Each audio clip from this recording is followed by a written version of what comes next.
తెలంగాణలో inter exams ప్రారంభం కాబోతున్నాయి. ఇందుకోసం విద్యాశాఖ ఏర్పాట్లు చేస్తోంది. రాష్ట్ర వ్యాప్తంగా 2 రోజుల్లో పరీక్షల ఫీవర్ మొదలు కాబోతోంది.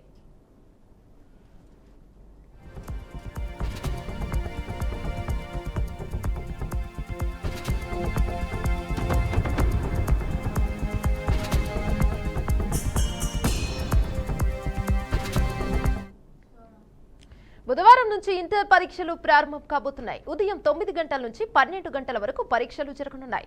మొత్తం 1532 పరీక్షా కేంద్రాలను ఏర్పాటు చేసినట్లు అధికారులు తెలిపారు. గతంలో పేపర్ లీకేజ్ వార్తల నేపథ్యంలో విద్యాశాఖ అప్రమత్తమైంది. ఎలాంటి అవకతవకలు కూడా జరగకుండా అధికారులు అలర్ట్ అయ్యారు. ఇందులో భాగంగా పరీక్ష సమయంలో ఎగ్జామ్ సెంటర్ల సమీపంలో ఉన్న జిరాక్స్ సెంటర్లను మూసివేయాలని అధికారులు ఆదేశించారు.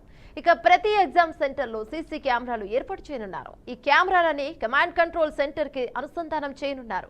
ఏ కారణం చేతనైనా విద్యార్థులకు హాల్ టికెట్స్ ఇవ్వకపోతే సంబంధిత కాలేజీలపైన చర్యలు ఉంటాయని అధికారులు హెచ్చరికలను జారీ చేశారు. ఇక పరీక్షా సమయానికి అరగంట ముందే అభ్యర్థులు పరీక్షా హాల్లో ఉండాలని అధికారులు సూచించారు.